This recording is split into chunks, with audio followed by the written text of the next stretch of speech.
Right, next thing we'll do is we'll remove the clicks, the click springs and the ratchets. And you can see the amount of oil on that. Oil on everything. Unfortunately, people seem to think that if their clock isn't working, the best thing to do is to drown it in oil and it'll suddenly start working. And unfortunately, that isn't the case. I'll take this click off first. I'll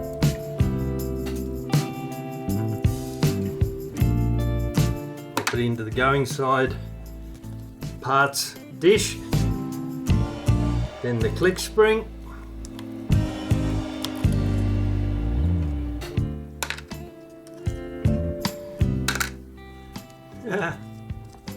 Goody, goody, goody, goody. We'll have to wipe all that off before we put it into the ultrasonic cleaner. That's part of the reason there's such a shine on here on the clock. The light's shining off all the oil that's on there. It's not meant to be quite that shiny.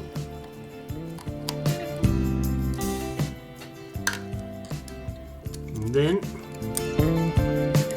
we remove the ratchet.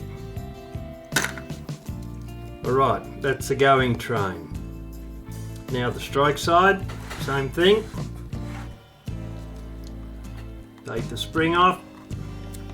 So I said before, we'll have to open those springs up a little bit because they're not pushing the click against the ratchet, they're not holding it there.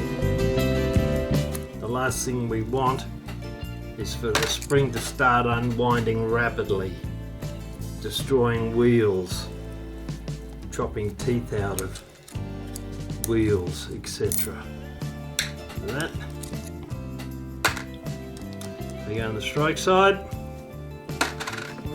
Now, take off the chiming side.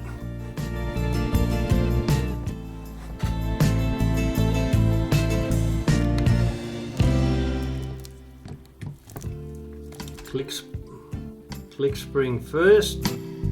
God, that's down tight. Oh, it's got him, I think. Seriously screwed in tightly. No, it still is. It's slipping on it. Alright, leave that for a moment. We'll take the click out.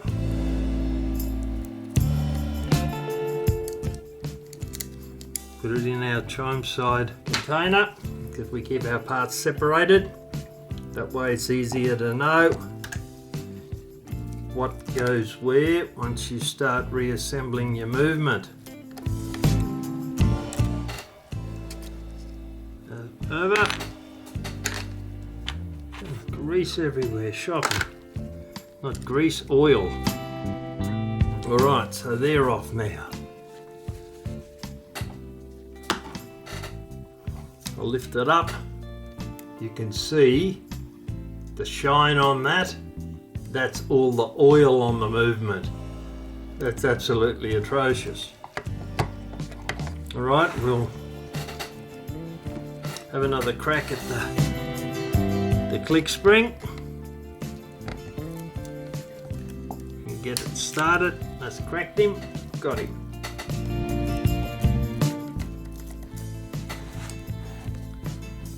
Lift it up. Put it in the chime side box.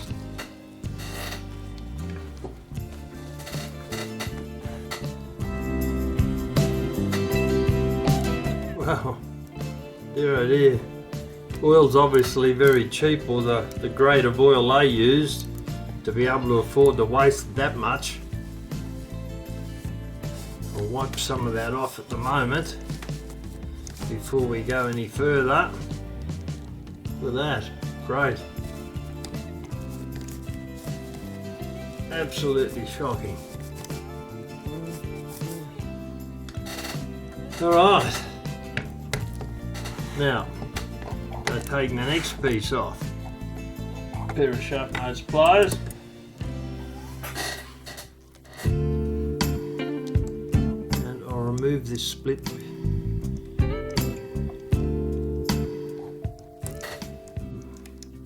It's a bit tight, I might have to push it.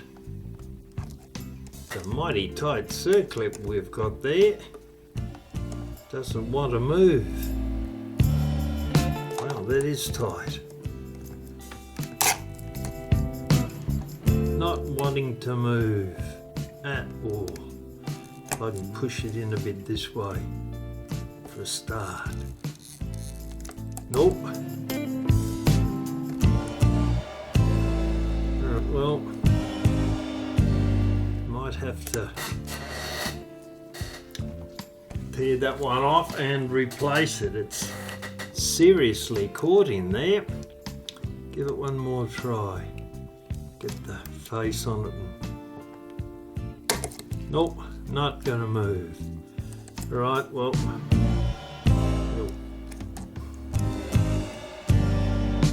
turn that back. Remove it, and I'll replace it with a new one because we're not going to get anywhere while that stays on there. That is a demon of a thing. Really doesn't want to move. Thank you. Finally get rid of it.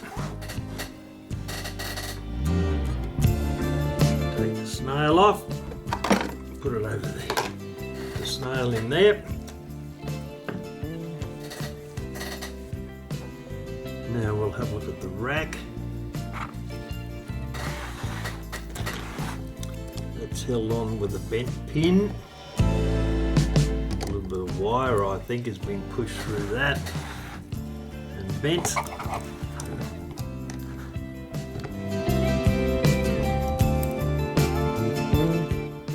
Yeah, very thin bit of wire.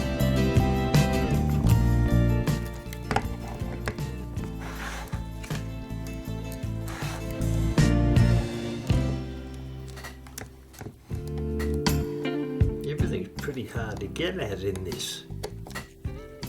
Well, as being super oily. And I'll get open that up a little bit. Looks a bit better. Now we might be able to remove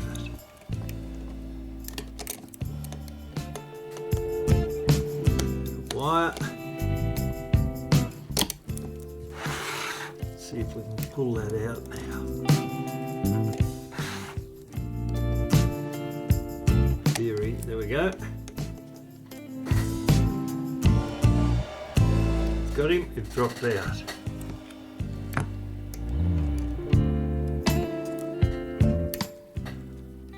What was that? Nope, there's still a little bit in there, it's broken, that's what happened. We'll be replacing that anyway. Yep, get rid of that, we don't want that. And that's the rack, that piece there.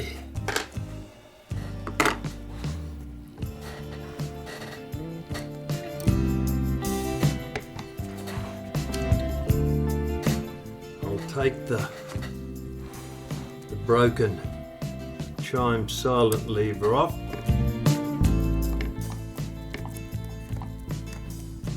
It doesn't work anyway. Out of the road.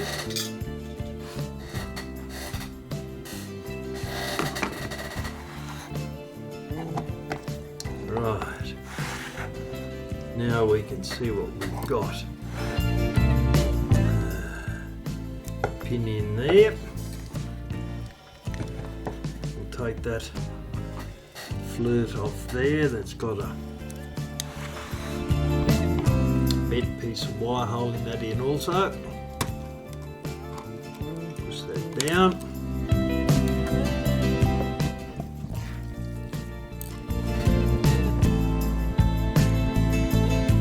Clip on that and pull it out if possible.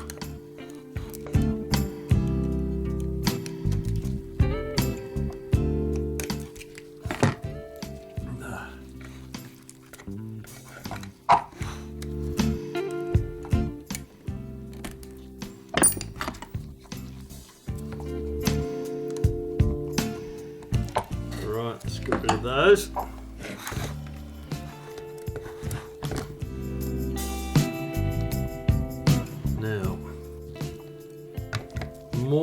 oil appearing everywhere. Getting oil on everything round here. There we go, that's got him.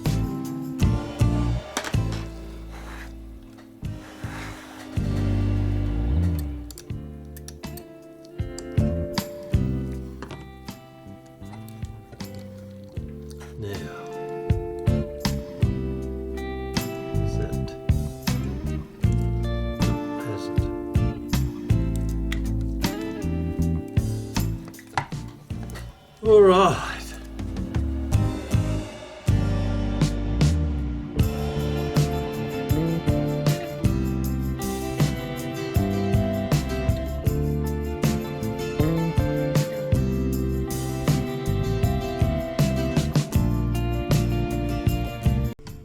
If you want to learn how to service, repair and restore 19th and 20th century mechanical clocks, then subscribe to my channel and hit the notification bell.